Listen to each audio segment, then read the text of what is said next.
Let me tell you of the days of high adventure.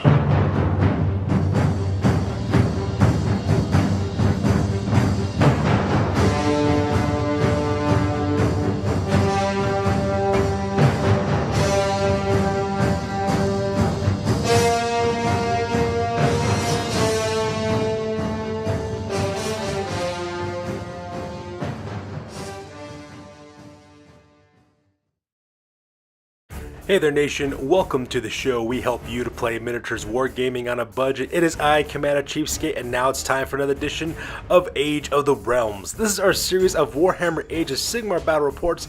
This is battle report number 32. It is a 1,000 point battle that was fought between my friend Screamo the Emo of the House Van Koss of the Flesh Eater Courts versus yours truly with my Lords of Azure Skies with my 1,000 point Stormcast Eternals army. So now we're going to throw it down at 1,000 points between Flesh Eaters as well as Stormcast Eternals and see exactly what ends up panning out. So with that being said, ladies and gentlemen, we're going to play some background music real quick. If you want to see exactly what each of the armies are bringing for this one, feel free to pause and check it out at your own leisure. So with that being said, ladies and gentlemen, let's get this on.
Alright, ladies and gentlemen, let's go and talk about the scenario rules real quick for this one. So as you can see, we're fighting on a 4x4 table. There's lots of terrain scattered about. We got standing stones, we have forests as well as ruins. As you can see, my opponent is also fighting with a charnel pit carrying battalion, so because of that, he gets to nominate a single piece of terrain to be the charnel pit for his army. They get things like additional +1 bonuses to attack within 15 inches of it. And as you can see in the middle of the table, those ruins there are going to represent his charnel pit for this one. As for scenario rules, we're just fighting out a normal battle. We're not really fighting for any objectives in this case. So because of that, there is no real scenario rules aside from just defeating your opponent and hopefully tabling them. So that's pretty much what we're going for on this side. And as you can see, my opponent, Screamo the Emo, he is deployed on this near side of the table. I am deployed on the far side of the table. So with that being said, let's talk about the battle plan for this one. Alright, so now it's time for the battle plan. As you can see, I am deployed on the far side of the table. Pretty much what my plan is to have my opponent come to me.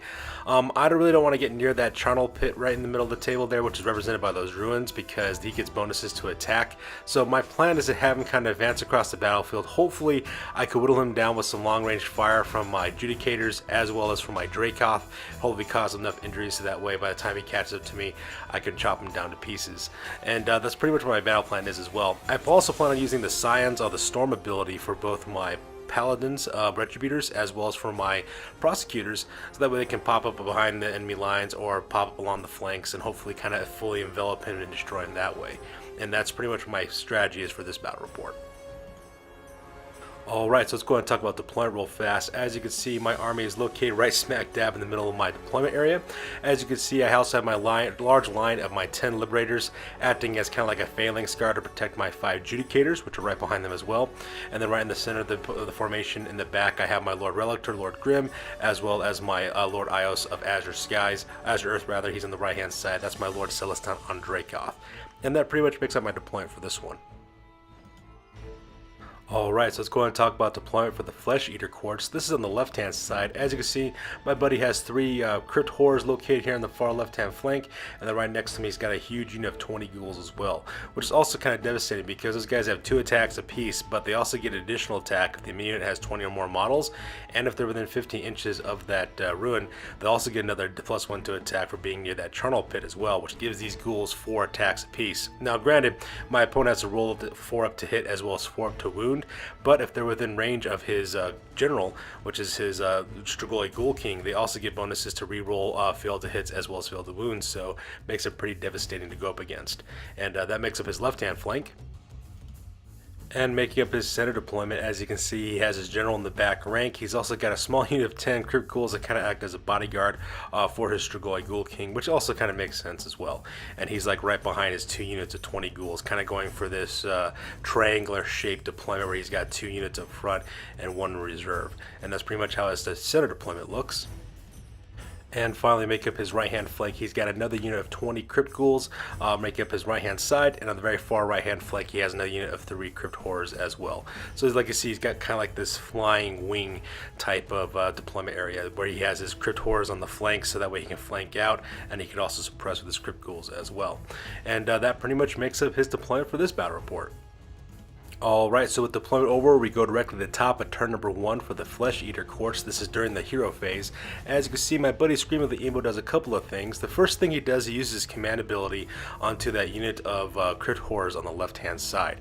That command ability gives that unit the ability to both advance as well as a charge in the same turn, so that's also a pretty devastating ability as well. He also casts a spell called Grave Call, which allows him to add d6 Crypt Ghouls to every single Crypt Ghoul unit within 9 inches of him. And as you can see, he starts bolstering up his forces as well. He has a couple of units add a couple to him. I think he has like 2 or 3 added to the 2 units up front. I think he added 4 to the units that are surrounding his general as well. So right off the bat, his ghoul units are getting much larger already, and it's also coming in like a bigger threat. At the same time, he also uses command trait to allow himself to summon up a new unit of 10 ghouls anywhere on the tabletop. So as you can see in this picture, he deploys 10 more Crypt Ghouls on the left-hand side of the table, and as you can see, they're kind of threatening my left-hand flank as well. The only benefit though is when this unit does get summoned, it cannot move during the subsequent movement phase, so that's like kind of like a little blessing in disguise, but pretty much very, very powerful ability for him to start summoning up units for this battle report. So anyways, that makes up his hero phase. So after the hero phase, we go straight to the move phase, and as you can see, he just starts advancing his units forward to get in grips with me as quick as he possibly can. At the same time, as you can see, he kind of sweeps forward with everything, just like a tidal wave of decayed, flesh-eating badness that is pretty much coming my way. His Crypt Horrors stick to the flanks on the left and right-hand side. He also sends up his 2 huge units of 20 ghouls towards that carrion pit right there in the middle of the table, which is marked by the index card, so that way they also get bonuses to their attacks in the combat phase. He also advances with his general as well as his little retinue of bodyguards to kind of take up the back rank as well. Unfortunately for my opponent though, this is the only phase that he really has. He is out of charging distance range for his Crypt Horrors in order to get engaged with me on the left hand flank, and since he can't charge and since he has no real shooting in this army, that pretty much makes up his turn. So with that being said, ladies and gentlemen, we go directly to the bottom of turn number 1 for the Stormcast Eternals. Alright, so now it's turn number 1 for the Stormcast Eternals. This photo is taken during the hero phase, and the very first thing I do is I also cast off my my general's command ability, which is Lord of the Host, which means that every single unit within 24 inches of him, which has the Stormcast Eternals keyword, doesn't have to worry about taking Battleshock tests, which is also going to be very, very important for my army because I only have very few numbers, so every single time I lose somebody, it really counts against me in the long run. I did try to cast my Blessed Weapons ability with my Lord Relictor onto my Judicators. Unfortunately though, I managed to fail that one. I just rolled a 1, and things are off to a good start for me already, which is pretty sad. And with that being said, ladies and gentlemen, that makes it my hero phase for this one. During the shooting phase, however, I did extremely well. I mainly targeted this left-hand unit of crypt ghouls because it was the largest unit as well as the closest unit. I really wanted to whittle it down to size before they get a chance to engage me in close combat. And as you can see, I pretty much cut this unit down in half. I used my adjudicators to do most of the shooting. Luckily for me though, my Sky Shock bow, my Sky Shock bow, there we go, which is the bow that's used by the Prime of the Adjudicator Prime. I managed to roll a 6 on that one, so because I got 6 additional to wound rolls off into that unit as well. Plus my general, when he cast his Stormcaller ability with his Dracoth, managed to inflict 3 mortal wounds upon that unit as well, which is very, very helpful for me at the same time. So while my hero phase wasn't all that great, my shooting phase was really quite on point. And so with that being said, we skipped the charge phase because I have no need to engage my opponent in combat at this point. And we skip the combat phase, so we go straight to the morale phase. And as you can see in the Battleshock phase, my opponent's unit of crit ghouls drops down to 9 models because the rest of the guys had to flee when you rolled a d6 to make up the difference of guys. So that part was pretty impressive as well. So maybe I don't really have much to fear from these crit ghouls. I just realized I got to concentrate fire on these guys, and hopefully I can whittle them down before the time they get to me. So that being said, ladies and gentlemen, we go directly to the top of turn number 2, and we roll off for initiative to see who will go first. Alright, so that takes us directly to the top, turn number 2, and unfortunately for me, my buddy Scream of the Emo managed to steal the initiative on this one. So this photo is taken directly during the hero phase. As you can see, my opponent starts doing some of his crazy shenanigans as well. First thing he does, he casts his General's Command ability onto the right-hand unit of Crypt Ghouls, that huge mob of monsters over there, so that way that unit can both advance as well as charge in the same turn. He's in with, I think 18 inches or 19 inches of my main battle line, so it's possible for him to close that distance real quick and to engage him as well. At the same time, he also uses his Grave Call ability once again to summon up additional Crypt Ghouls. As you can see on the left hand side there, he managed to summon up I think like 6 additional Crypt Ghouls to that unit as well, so that unit got really buffed up real quick. At the same time, he also kind of increases the size of the bodyguards that surround his general, as well as his right hand unit of Crypt Ghouls as well. So that's a much larger unit I gotta deal with. At the same time, he also uses his command ability, his command trait, which allows him to summon men-at-arms. As you can see in the far right hand corner, he summons up another unit of 10 Crypt Ghouls on that unit as well. So while that is kind of scary that my right hand flank is threatened, that unit can't move right now, so because of that, he doesn't do much of anything else with that unit. I was surprised at this point that my buddy did not pop his Sword of Unholy Power to summon up his Morngul, Motionless and White, but he decided to keep that in reserve and not to use that yet. And that pretty much makes up a pretty strong hero phase for my opponent on this turn. So with the hero phase over, we go directly to the movement phase, and as you can see, he just starts sending his forces closer to me more than ever before. For his forces on the left-hand flank, which is that newly summoned unit of 10 Crypt Ghouls, his unit of 3 Crypt Horrors, as well as his left-hand unit of Crypt Horrors that was on the left-hand side of that carrion pit, he just moves them up their normal 6 inches, so that way they can also charge in the same move as well. On the right-hand side, that huge mob of Crypt Ghouls on the right-hand side, he does try to advance that unit, but unfortunately for him, I think he rolled like a 1 to see how far those guys go, so they only move forward up 7 inches as well. However, they are within charging distance of reaching my main line, so I still have to worry about them as well. Same thing with his right-hand unit of Crypt Horrors, he moves them up their normal 6 inches as well, so that way I can get closer and hopefully land a long bomb charge into my right-hand side of my main phalanx.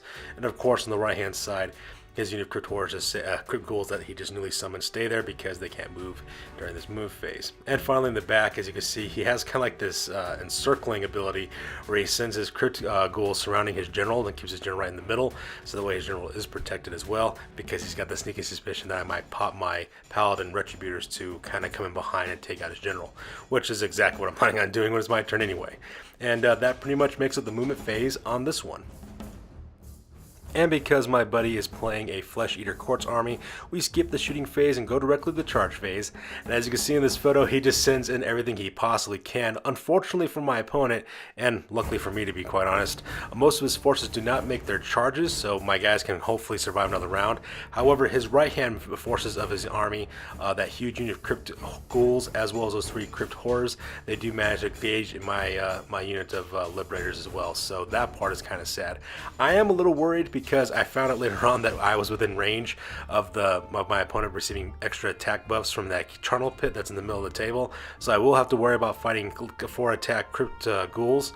That was not expecting that. However, I am playing Stormcast Eternals. My guys received the charge, and due to my ability, my general's command trait, Staunch Defender, they do get +1 to their saves. So now my Liberators are save 3 rather than save 4. So that part is kind of nice. But at the same time, though, I am fighting a lot of Crypt Ghouls as well as Crypt Horrors, and that's just kind of devastating as well. So with the charge phase over, we go directly to the combat phase. And as you can see, by the time it was all said and done, I did manage to lose, I believe managed to lose 3 of my Liberators with all the combat that took place. I got really lucky. I did manage to save a lot of attacks from those Crypt Horrors, so because of that, most of my guys survived. Most of the attacks that killed my Liberators, however, came from those Crypt Ghouls. Just the amount of attacks that was being dished out against my unit, I just was unable to save all those attacks and hits that were making, unfortunately. I was just outnumbered, and that was really what put the hurt on my troops. So that's also kind of devastating as well, so I'm pretty sad about that part. Luckily for me, though, because I had my Lord of the Host command ability, I didn't have to worry about losing any of my troops fleeing away. My opponent did lose a handful of his Crypt Ghouls as a penalty from the Battleshock phase, but for the most part, though, he's got a number of the spares, so he doesn't have to really worry about that part. And so with that being said, we go directly to the bottom of turn number 2 for the Stormcast Eternals. Alright, so this is the bottom of turn number 2. This is after the hero phase. As you can see, the very first thing I do, of course, is I once again use my general's command ability, Lord of the Hosts, so that way I don't worry about taking any Battleshock tests. And the real guy that really shined in this round was my Lord Relictor. He did cast his healing storm ability, managed to bring back one of my Liberators back to life with 1 wound on him, so that part was kind of cool. And he also managed to get his blessed weapons off onto my Adjudicators as well, so that way they can put on some more long-range firepower to help kind of whittle down some of these units. And with that being said, that pretty much makes up my pretty uneventful command phase on that part. However, during the move phase, I decided to use the Scions of the Storm ability for my 2 remaining units of Retributors as well as Paladin Retributors. As you can see right here in this photo, my Paladin Retributors show up on the table. They're exactly 9 inches away from my enemy's general on the very back end of the field, so that's where those forces are located at. So that was kind of nice. And at the same time, my unit of prosecutors landed on the left-hand flank of my army as well to kind of lend some support, because I have some Crypt Horrors as well as some Crypt Ghouls coming on the left-hand side too. So hopefully these prosecutors can do some business and like chop these guys up and save my left-hand flank, because that's the only answer I really have for it. And that pretty much makes up my movement phase on this one. So here's an overhead shot of the battlefields, that way you get an idea what I start doing. So as you can see on the left hand side, I do send in my prosecutors, just moving themselves within charge distance of getting within those Crypt Ghouls on the left hand flank. My plan is to have those guys attack with their Celestial Hammers during the shooting phase. Hopefully I can kill 2 or 3 of those Crypt Ghouls in the process of doing that. Then charge in during the charge phase and then wipe that unit out with close combat and with Battleshock. That's pretty much the plan I'm going with on that side. So that way my prosecutors can then charge into those Crypt Horrors and then bog those guys down.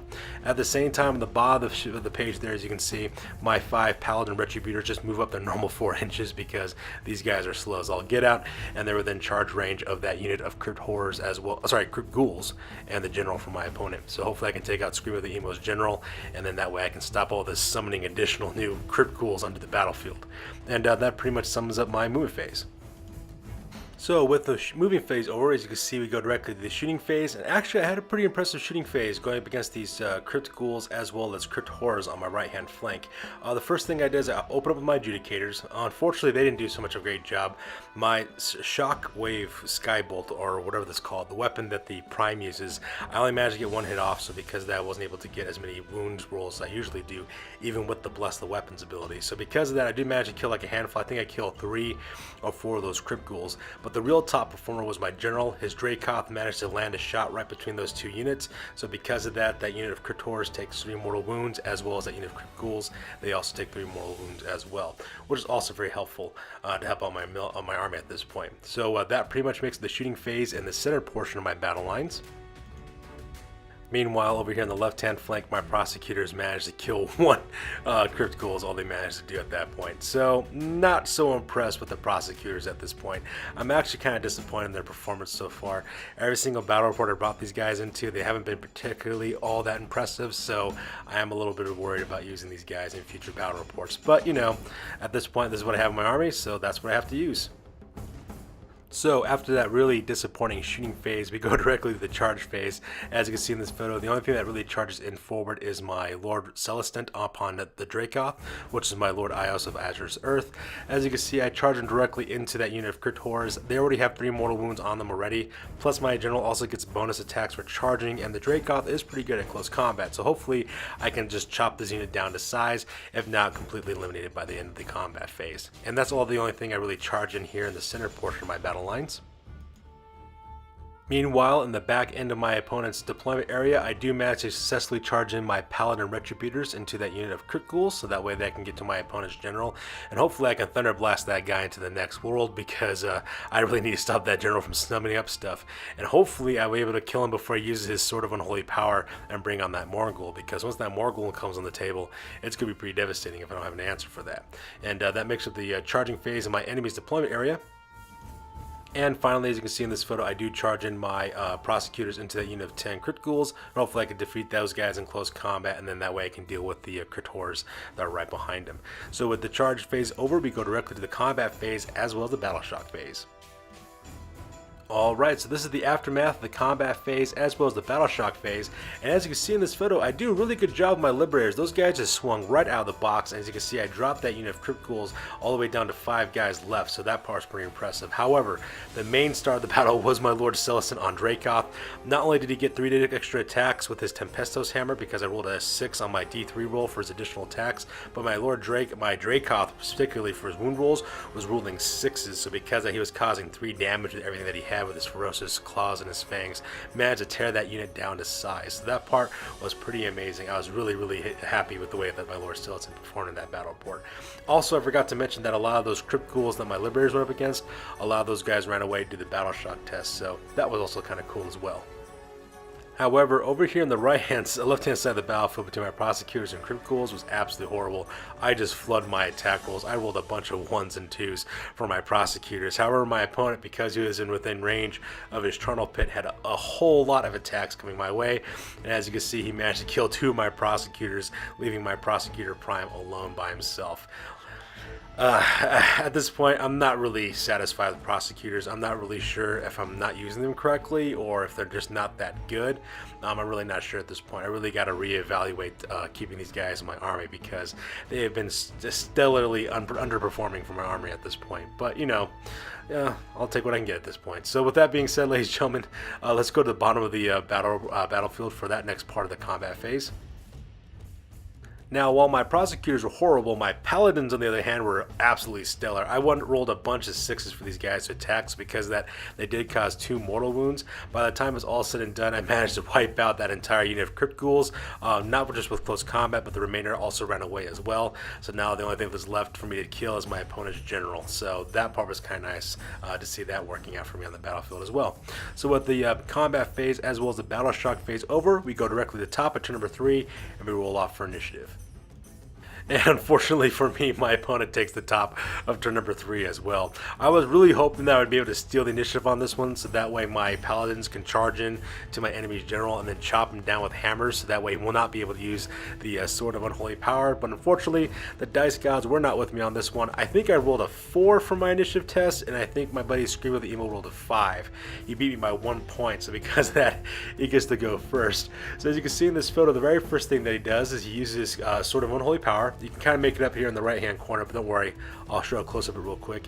He summons up his Morgul, the Motionless in White. Now, okay, I know some of you viewers are going to be looking at this and be like, wait a minute, Commander CheapSkate, your opponent, Scream of the Emo, needs to set aside points to summon up monsters and to summon up all these ghouls that he's bringing up. Yes, while you may be correct on that part, and yes, the rules do state that you need to do that, my gaming group and I don't follow summoning pool rules. We think that summoning pool is just ridiculous. You know, you have to set aside points in your army to bring up things you should have gotten anyways. That's not fair. I mean, that's not a cool way to play. So because of that, we don't use summoning pools in our points. So if you're a rule purist and you don't like that, I'm sorry, but that's how we roll in my gaming group. So because of that, as you can see, he got that Morgul up in the right hand corner. At the same time, he also uses his command trait ability to summon more men-at-arms. He summons up another unit of 10 Crypt Ghouls there in the bottom of the page, as you can see, so that way they can start attacking my Paladin Retributors. And then, of course, he starts using the Grave Call ability that he can on that unit of left-hand unit of Ghouls, and he adds kind of buffs it up a little bit more in size as well. And that pretty much makes up my opponent's very powerful hero phase on this one. Here's a close-up shot of that unit of Crypt Ghouls here on the left-hand side. As you can see, I originally chopped it down to about a half of its normal size, but over the preceding hero phase, it has grown considerably larger.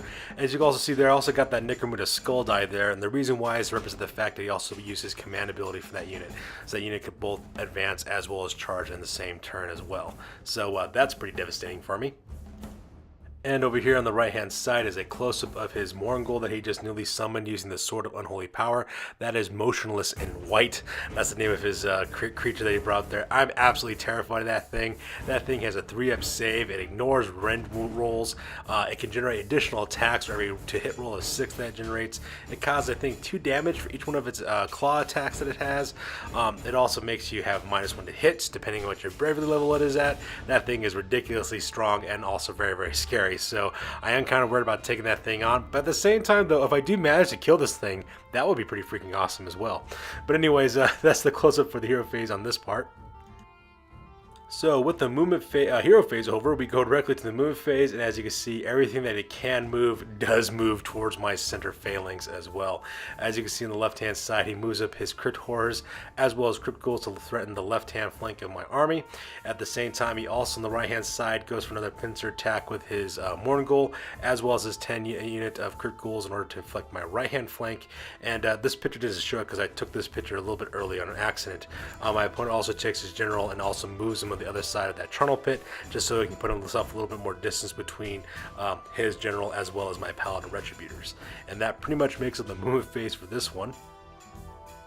And because Scream of the Emo doesn't have any shooting in his army, we go directly to charge phase. As you can see, everything just swarms inward into my army in the worst matchable way possible. On the left-hand side, he sends in his Crypt Horrors as well as that huge mob of Crypt Ghouls into my left flank. So now those Crypt Horrors are attacking my Adjudicators, while that unit of Crypt Ghouls is attacking my Liberators. At the same time, on the right-hand side, he charges his Morgul directly into my General. So now my Lord Silas has to go up against this guy, and we'll see exactly how he stacks up against a Morgul. At the same time, he takes his right-hand unit of Crypt Ghouls and actually charges them directly into my Lord Relictor. So now that guy is engaged in close combat as well. So that pretty much sums up the charge phase for this one. And in the combat and Battleshock phases, as you can see on the left-hand side, that 9-man unit of ghouls had no problem killing my 1 remaining prosecutor. So now my prosecutors are off the table. Once again, just really not satisfied with the way those units have been operating for me as of late. So anyway, that makes it the battle here on the left-hand flank. And here is the aftermath of the combat in the center portion of the table. So as you can see, it's actually pretty good. My opponent's Crypt Horrors did manage to chop down 2 of my Adjudicators and also leave 1 with a floating wound, so that part was kind of sad as well. However, my Liberators, man, those guys just rolled out of the box. As you can see, I destroyed what was left of the right-hand unit. I also cut down the left-hand unit of Crypt Ghouls almost down to a third. A lot of those guys had to flee because of panic tests, so that part was really awesome for my Liberators. They did an awesome job on that part. However, I did take some losses. My Lord Relictor, for example, he got eaten alive by those flesh eaters from the Crypt Ghouls that attacked him, so now he's dead. And needless to say, my general is also chopped up to pieces too by that Morgul. He didn't stand a chance whatsoever. That was pretty devastating as well. And so yeah, just absolutely demoralizing watching all my guys just get eaten alive like that. But anyways, with the combat phase over as well as the Battleshock phase, we go directly to the bottom of turn number 3 for yours truly. Alright, so that takes us to the bottom of turn number 3 for the Stormcast Eternals, and since I have no more heroes on the table, we skip the hero phase and we go directly to the movement phase. And as you can see on the bottom of the screen there, I decided to move my Retributor Paladins as quickly as they possibly could through the ruins of the Charnel Pit, so that way they can charge into the general next turn. At the same time, I also disengage with my Adjudicators as well as my Liberators, and as you can see in the middle of the top there, I kind of create like this back-to-back type formation where my Liberators are on the left-hand side, my Adjudicators are on the right-hand side, and I know I'm not going to survive this for the most part, but at this point, I just want to kill as many things as I possibly can before my troops die, because I just want to see what they're capable of doing. And that pretty much makes it the move phase on this part. Alright, so during the shooting phase, I did manage to put 2 wounds onto my enemy's Morgul, so that part was kind of cool. My Sky Shock Bolt, which was the one that's carried by the Judicator Prime, that was the one that actually caused the 2 wounds on him, so that part was kind of cool. So with shooting phase over, we go directly to the charge phase. And in the charge phase, my Paladin Retributors had no problem whatsoever surrounding my enemy's general. Now I know maybe kind of a hollow victory because my enemy has already deployed his Morgul using his Sword of Unholy Power. It's just payback time. So as my boys are getting ready to do some hammer time onto my enemy's general in the combat phase, so I'm looking forward to see exactly what happens to my opponent's Dracoid Ghoul King. So with the charge phase over, we go directly to combat and Battleshock phase, and as you can see in this photo, my Paladin Retributors had no problem whatsoever chopping that Ghoul King down to size. So that was kind of satisfying just to hear that crunch of these giant grand hammers just crushing that dude beneath their Sigmarite weight. So anyways, I guess I'm kind of vindictive, I guess. But anyways, that pretty much makes up the combat phase as well as the Battleshock phase. So because of that, my opponent Screamo the Emo and I, we roll off to see exactly who goes first for turn number 4. So that takes us directly to the top of turn number 4, and I managed to steal the initiative on this one, so that was kind of nice. So I get to go first this time.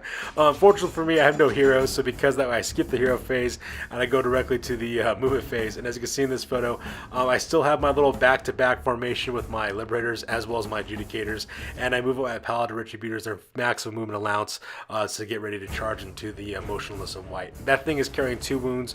Hopefully my Paladin Retributors will just be like freaking awesome rock stars and just hammer that thing back to oblivion.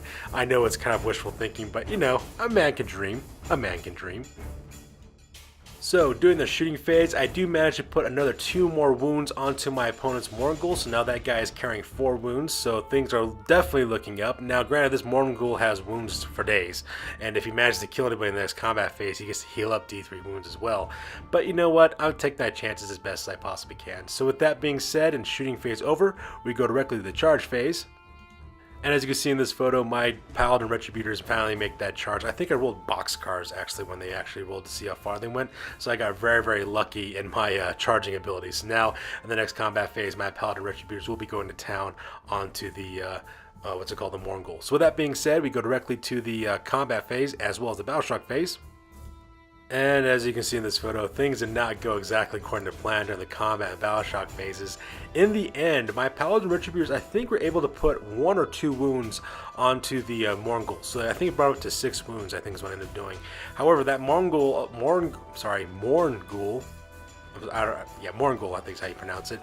That thing killed 2 of my Paladin Retributors, so because I managed to heal D3 wounds, and so now it's only carrying 4 wounds back to the original amount of wounds it started with when my Paladin Retributors went up against it. That thing is absolutely brutal. I seriously underestimated how devastating this thing would be, and I thought my Paladin Retributors could handle it, but clearly they cannot. So with the combat phase as well as the Battleshock phase over, we go directly to the bottom of turn number 4 for the Flesh Eater Courts.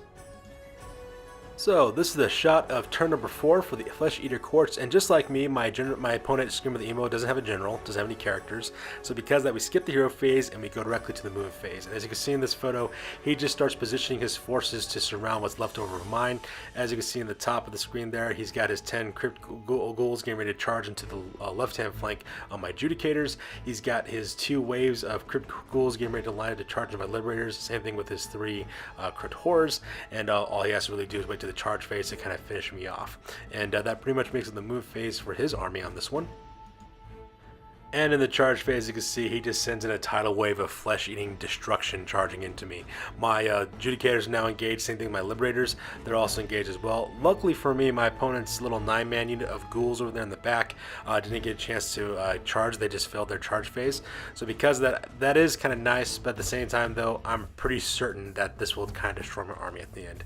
I don't have very many forces left over. He's got a bunch, so we'll see what happens. Plus he's got that Morgul, which is like the stuff of nightmares. So that being said, we go directly to the combat phase as well as the Battleshock phase. And as you can see, he just chopped up what was left of my army. That Morgul finished up my Paladin Retributors. I did manage to kill quite a lot of Crypt Ghouls, so that part was kind of nice as well. But in the end, there were just too many, and I had too little few soldiers. So as you can see, all my Adjudicators got eaten alive. Same thing with my Liberators too. As you can see, there's nothing left on the table except for the undead. And as you can see, ladies and gentlemen, that takes us directly to the end of the game. It ended up being a defeat for yours truly, and my opponent, Screamer the Emo, managed to table me by wiping out every single unit that I had and that I brought into the battle report. So that being said, ladies and gentlemen, this battle report is now officially over. We're going to go directly to the after action report, and we will see you guys there in a second, because right now I'm crying inside. I thought about staying. They offered me the chance to lead them, to teach them, to be king. Uh-huh. But my place is here, so I swallowed the juice, said the words, and here I am. Did you say the words right this time? Well, maybe I didn't say every single tiny little syllable, no, but basically I said them, yeah. Basically. Alright folks, now it's time for the after action report. This is the part of the battle report we talk about what went well, what went poorly, and how we can learn for the next time that we do battle. This is the after action report for Age of the Realms, Warhammer Age of Sigmar, battle report number 32, and it ended up being a defeat for yours truly. It was absolutely devastating. So with that being said, ladies and gentlemen, let's talk about the losses real quick. As you can see, I lost everything because my opponent put everything down like he was supposed to, and my buddy Screamer the Emo, he only lost his General Marduk von Koss, and that's the only thing he lost there. So in the end, the very first thing I need to do is to stop dividing up my forces. I thought the sign of the storm ability was pretty cool, but as I learned over the course of playing this game, Stormcast Eternals are not a Siloneth. Siloneth, they can split their forces pretty effectively because they have Siloneth Wildwoods to kind of help boost them up and give them some buffs against enemy attacks. Stormcast Eternals, not so much. So because of that, the only simple thing I realized out of this is that the Scions of the Storm ability is only good for fighting battles where you're using objectives, because they can teleport from the Thunderbolt from the sky, and they can seize objectives really quickly and get you guys victory points that way. They were talking about just using it as a tactical term to outmaneuver your opponents. They're just too few guys, too spread out, and there's not enough to do anything else. My forces were too spread out, my forces were too thin, and my opponent just kept kicking my teeth in because he had the numbers and I didn't. So for Stormcast Eternals, I think the next time that I do battle these guys, I will keep them all together and not spread them too far out. In the end, the Flesh Eater Courts are no joke whatsoever. They are freaking powerful when it comes to close combat, especially with all the buffs they receive from both their characters, from the terrain, as well as the sheer numbers that they have in their units. Those Crypt Ghouls ate my Liberators as well as one of my Prosecutors alive, so those things are very, very deadly. Just a ridiculous amount of attacks those guys have, so I gotta find some way to mitigate against that next time I have to do that. Same thing with my Prosecutors. I'm really kind of disappointed in the way that my Prosecutors have been operating as of late. They're not very good in my opinion. There's too few of them. Their attacks aren't all that strong. They don't really cause all that much damage. They have to roll 4 up and in order to hit, and as well as have a 3 up in order to wound. These guys are supposed to be like these great celestial, fighters from on high, but unfortunately though, they're just underperforming. I mean, these guys have to roll the same kind of dice that like Imperial, Empire Halberdiers have to roll. So I don't know. I gotta figure out some way to use those guys a little bit better as well. Morghuls. Now on that thing will haunt my dreams for as long as I'm alive. Those things are stone cold killers. They got so many abilities and such great destructive abilities. I gotta watch out for those things. Hopefully I might be able to put one down before I have to face against it again. In the end, though, this was an awesome game. It was a lot of fun playing against my friend Scream with the Emo, and I'm looking forward to the rematch on this one. As always, you guys, please feel free to like, comment, and/or subscribe. Your guys' input is greatly appreciated. Also, feel free to check us out on Facebook, Google+, Instagram, as well as Blogger. We post to those social media sites all the time for the latest and greatest what we're doing for our hobby, as well as for our armies and our painting, as well as terrain building. So check that out as well. That's going to do it for this one, you guys. You guys stay classy. We will catch you on the flip side. Peace out, you guys.